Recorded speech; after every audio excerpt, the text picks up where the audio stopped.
y sería bien que de entrada tú nos hables sobre los orígenes que han provocado por tantos años esta situación entre ambos países. Mira, yo creo que de entrada hay que especificar que el conflicto es entre Israel y Hamás. Y lo vamos a explicar en la cronología histórica de lo que significa Hamás Entre y Israel Palestina. y Hamás, Y Hamás, porque como, Hamás es el partido de ideales que ha atacado a Israel. Ha marcado y Hamás es el distancia que controla entonces la la franja de franja de Gaza. Gaza. Porque Palestina son todos, es Cisjordania y Hamás. Pero todo inicia, y es importante nosotros hacer una segmentación del tema en los tres aspectos.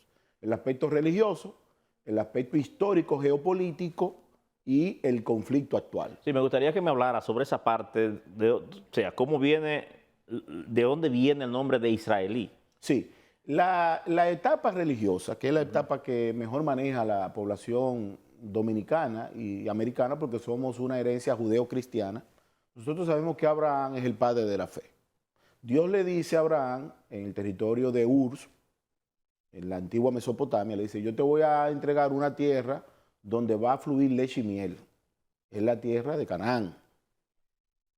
Tú vas a tener un hijo, que es un hijo de la promesa, con tu esposa, y su esposa es estéril a los 100 años. Ese hijo se va a llamar Isaac. Pero antes de tener a Isaac, su esposa, Sara, se había desesperado y le había dicho al padre Abraham, Dios no prometió un hijo, yo no quedo embarazada. Era normal que la sirvienta de la casa, la mano derecha de la mujer, se acostara con el patrón. Eso era normal. Entonces, el padre Abraham se acostó con la sirvienta de la casa, que era una egipcia llamada Agar. Con ella procrea un niño llamado Ismael. Una vez nace Ismael, empiezan los conflictos en el hogar entre Sara y Agar, porque ya el padre Abraham tenía el primer hijo con la sirvienta de la casa. Es lo más parecido a un vientre de alquiler. Yo te voy a prestar mi barriga para que tú críes el niño. Pero lamentablemente las cosas no sucedieron bien y entraron en conflicto. Cuando nace Isaac, entonces Isaac e Ismael desde niños tenían algún tipo de problema y las madres introducían esos términos hasta que Sara le dice al padre Abraham, yo necesito que tú saques de esta casa, de tu territorio, a la sirvienta Agar y a su hijo Ismael. Y lo mandan al desierto. De Ismael descienden los árabes.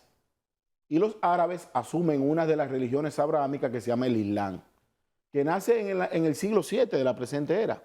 Los musulmanes se dividen en dos, los sunitas y los chiitas, en gran mayoría. Entonces los musulmanes chiitas son la herencia del primo del profeta Mahoma llamado Ali, y los musulmanes sunitas son la herencia del mejor amigo de Mahoma que daba continuidad a la religión. Pero de Isaac, entonces nacen dos niños. Nace Esaú y nace Jacob.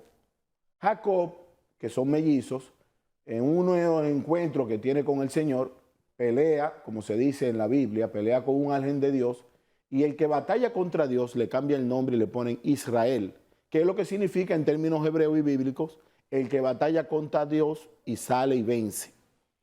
Israel tiene dos esposas y cada esposa tiene dos queridas. Con esas 4 mujeres, Israel tiene 12 hijos varones. El mayor de ellos, Rubén, y el menor, Benjamín. El cuarto hijo de Israel se llama Judá, que era uno de los preferidos. Y el número 11 se llamaba José, que es el que es cautivo en Egipto, que luego libera al pueblo de Israel. Ahora, manejando el término bíblico para simplificar el tema, porque es muy complejo, de las 12 tribus de Israel, una vez el templo de Salomón se hace, se divide. La primera división importante en aspectos religiosos de Israel es cuando el hijo de Salomón, llamado Roboán, toma algunas medidas impopulares en el pueblo y 10 tribus se nuclean alrededor de un nuevo vengador que se llama Joroboán. Esas son las 10 tribus que dicen que fueron las tribus perdidas.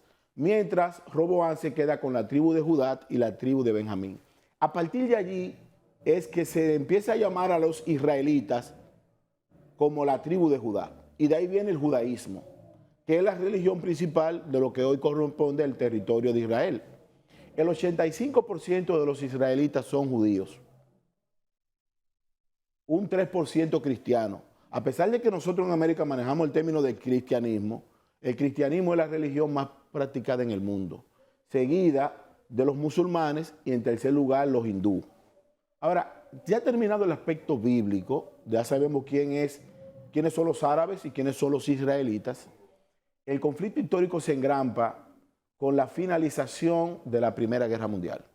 Hay que decirle, Leandro, que los últimos 3 imperios en controlar el territorio de Israel fueron el imperio bizantino, o mejor conocido como el Imperio de Oriente, el Imperio Otomano, que empieza en el 1453 y concluye en la Primera Guerra Mundial, y el Imperio Británico, que controla desde la Primera Guerra Mundial hasta el 1948, donde las Naciones Unidas, a través de la resolución 181, crea el Estado de Palestina y el Estado de Israel.